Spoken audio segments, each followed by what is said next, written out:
Okay, this is the how-to video for the Google Maps assignment. So first thing, once you're looking at the assignment, you'll need to get to Google Maps.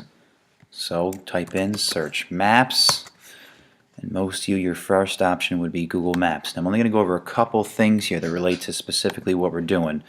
Like for example, the first I'm going to show you is how to find these different directions right in here. Biking, walking, and such. I'm going to pretend Spicer Brothers is my house. So changing my directions, Spicer Brothers Produce is the start. Final destination is going to be 180 Ethel Street, Oregon City. So you can see there is my driving options. I have two options there. I can click on my different ones. And remember to screen capture, Shift, Command, and 4. Now my mouse has become a little crosshair, and I can just take a screen capture of that area I go, and then I go to my desktop, and there is that picture that I would need right there. It shows me how I get to where I need to be. Shift Command 4. Now to change that, you can see I can click over here, click on the bus to show public transportation. Again, I have two options I could choose from. I click on the person, there's my walking path, and if I click on right next to that the bike, there is the bike path. Again, you have options to choose from for which one you want to do, and be sure you include all the information you would need for that. Okay, next one is finding things based around Gardner Middle School. So going back, oh sorry, I skipped the part here, how to do the satellite map and street view. So back in here, if you wanted to do Street View, I have it blocked right now. There's a little person over here in the corner. Grab the person. There he goes, and place him. I prefer if you place him by your house. So I place him by house on the road right there. I now get that street view. There's Gardner Middle School. Okay, if I go back, if I want to see the Earth view, it's right over here. Just click the Earth button. And again, I can zoom in at Gardner Middle School, essentially like this is my home. You can see it very clearly there. And again, you should be able to pull out far enough where you could get your directions again.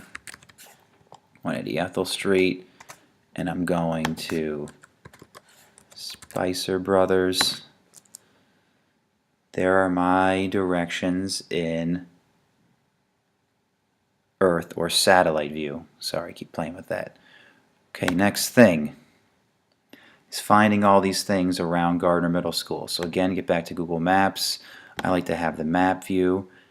Clear out and just search Gardner Middle School. Start with that.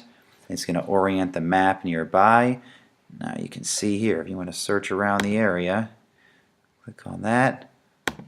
Now you can just clear this, and now I'm already centered in the area. So I want to find restaurants. I search restaurants, and even keeping me in the area, knowing where Gardner Middle School is, there it is. Now the question is asking you to find which one's the closest, so that's going to involve you doing some map tricks. So once I have the restaurants, I think this Bugatti's is. So I'm going to click on Bugatti's, get directions, and change my directions again to Gardner Middle School. You can see that one is, where's my distance? Oh, you can see my different distances right there. So 4 minutes is a mile away. And I can keep going until I find the right one. Same thing doing with a supermarket, pizza place. Then last one, getting from Gardner Middle School to this Burnside using public transportation. Again, just typing in the right address, then clicking on public transportation.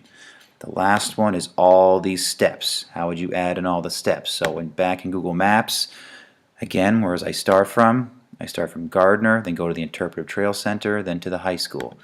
So starting at Gardner, my second stop is going to be, let me clear all this, start again. So I'm starting at Gardner, 180 Ethel Street, and I want to get directions. So let's flip this, 180 Ethel Street to Oregon City High School. Now you can see I can add one here. I'm going to add end of the Oregon Trail Interpretive Center, and I can keep adding and keep going and keep going. So you can see as I click on each step,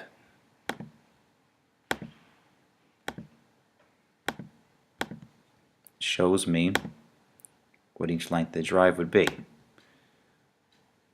So 17 minutes, 7.4 miles.